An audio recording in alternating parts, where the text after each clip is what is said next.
bà lấy dương mà đập đây bên mặt đường bà lại làm thôi mà hỏi dương cầm phong cái chọc đây ấy bà đã lán wow ít đi thâu mà bình lan mong bạn ngày nay mê quạt mà đập đầy mà đồ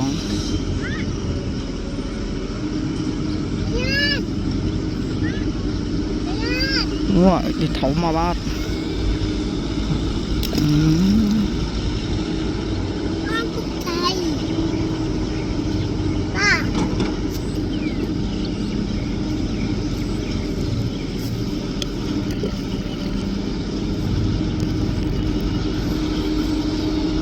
đâm tập tới mui mà nhà lại cho mui mà tiệt đây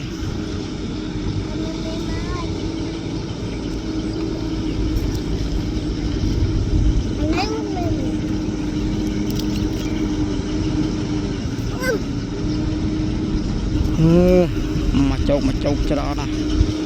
vì bây chồng pin la này mẹ ơi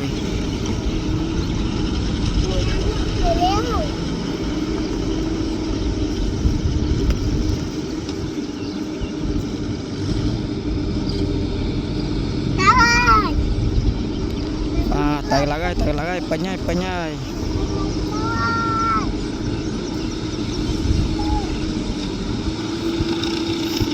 tay ơi mẹ ơi tay ơi